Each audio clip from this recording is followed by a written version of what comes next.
Yesterday, the EPA announced an ambitious plan to cut power plant carbon emissions by 30%. That's led to serious hand-wringing in coal-producing states.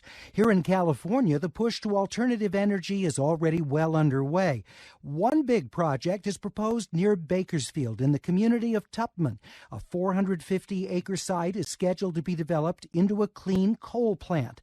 But it's more than just that, and it's a cause for concern for local farmers. With us to talk about what the plant would provide is Daniel Schrag, geochemist, professor of geology, environmental science and engineering at Harvard University, where he directs the Center for the Environment. Professor Schrag, thank you for joining us. Thank you.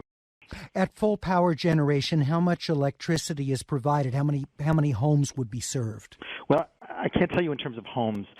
The total generation, it's a little bit complicated because you have to count how much goes to the internal need, but it's about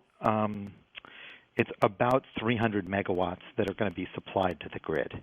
And is that comparable to what, a typical mid-sized power plant? Or? Yeah, I would say that's a mid-sized power plant. It's not a very big plant, but it's a mid-sized power plant.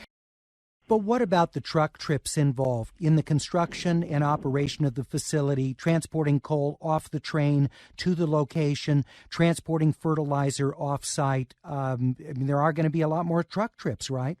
There will be more truck trips, there's no question, but you've got to think of this in the bigger context. This is also going to be a lot of economic activity, and you've got to also see those truck trips in the context of the huge number of trucks coming up and down through the valley on I-5.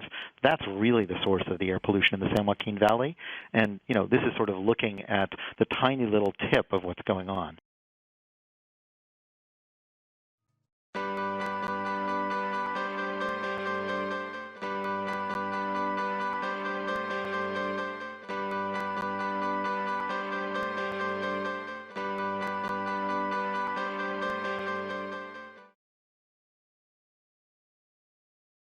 Is there another byproduct? Is there slag, anything else that has to be disposed of in this process? There is.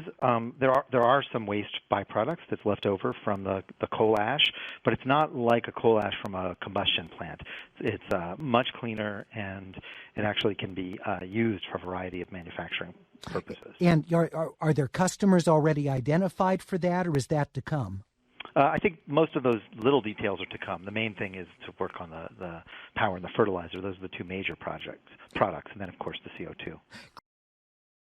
The San Joaquin Valley is famous for its air pollution. It's terrible smog, and it's really a terrible, tragic problem that is urgent in every sense of the word.